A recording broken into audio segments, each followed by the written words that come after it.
Hello everyone, this is your host Natsu. Welcome again to a new video and let's get ready for hunt.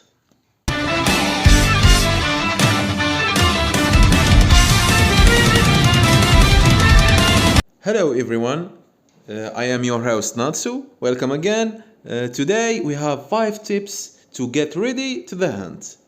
Number 1, we have rank up your beasts. For those new players that doesn't know what a beast is, basically it's this building. You have 5 types of beasts that you can rank up using the rank up metropolitan monsters. I don't know why SP didn't change that, but it is what it is. So the number 1 beast that I do recommend up is Pangu, the nature beast. Why is that? Because of his rank 6. Applies damage boost to all allies, water, nature and minor damage. Basically he gives 50% damage boosts to water and nature monsters and 25% to all the resting element. So also you could upgrade the other 3 beasts about the fire beast, the thunder beast, the fire beast this one, the thunder beast this one, and the earth beasts. Why is that? Because those beasts give additional strength between 6,000 to 8,000 respectively to their own element. Okay. So tip number 2. This tip is very important and most of players miss out this tip. We have something called the Guardian Temple. We have 3 of them, and this one is the Guardian of Runes, Millionaire. This one, when activated enough, I think about 9 or 10 times, maybe 12, I don't remember, but at the final activation he can give about 10% of additional rune effectivity. What does it mean? What I mean by that, he can give 10% more strength or life for your monsters. And this additional bonus is very crucial, especially for the high leagues.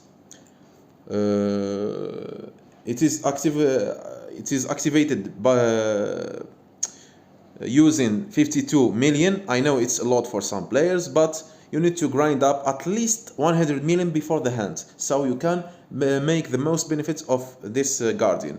You can activate it at day number 2 and number 3 and number 6 and number 7. Why those days specifically? Because day 1 you don't really need it. The fugitives are in the lower league are really have low health. Yeah, you don't need that much that bonuses. But after day 2, I think you by that you could or most of you will reach, if you follow my tips, you will reach League 8 or the final league. You can use it day 2 and day 3. He will go to cooldown at day 4 and 5. You will use it again after 2 days. That's mean day 6 and day 7, the final 2 days. Okay. So tip number 3. Rank up your relics. Most of players also don't give the most attention to relics. These relics can really give the difference between defeating a fugitive or not. And these relics are especially the sword relics or the mask or any relics basically that gives additional damage. Also we have really new amazing relics that Obsidian class, the most OP class, especially the sword like this one, Elvira sword. He can give additional attack point or damage and give fire, repentance. Some relics can give bleeding, some relics can give curse. So you need that additional damage. Basically you need all the damage you can get. So Tip number 4. Use the best talents. You hear me right? Yeah. Use the best talents. Sometimes because of the non-usage of the good talent, you miss out a lot of damage. Especially, so for example, if you use a monster that have a guard down hater, you don't use a talent that give additional damage. You give a talent that secure a guard down effect, such as let's go for Snitch Brand. This talent, after damaging with the skill, applies vulnerable and guard down to the damaged enemies. So basically, you can give your enemies guard down for free, even if your basic skill doesn't have this effect. And you get the idea. So the fifth and the most important tips is rank up the right monsters. Basically, we have two types of monsters: setup monsters and the attacker. Usually we need two setup monsters or two buffer and one attacker. Doing three attackers or two attackers usually doesn't give that much damage. So without further ado, we begin by the setup monsters. Number 1, we have Zamfira, the one and only true buffer. She has double damage, she has triple damage, has damage boost, evasion, damage mirror, random elemental hater, can give up to 3. So you can never go wrong with her.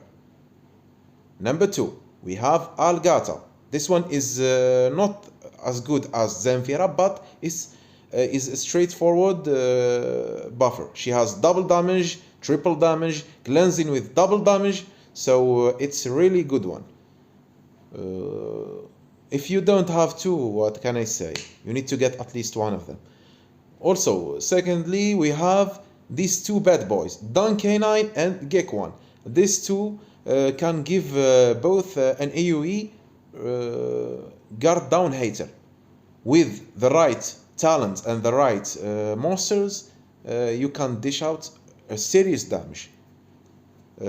I do recommend one of those at least, and the best of them I think is Gekwan, because he have a cleansing skill. He can remove positive effect, so you can have a good synergy.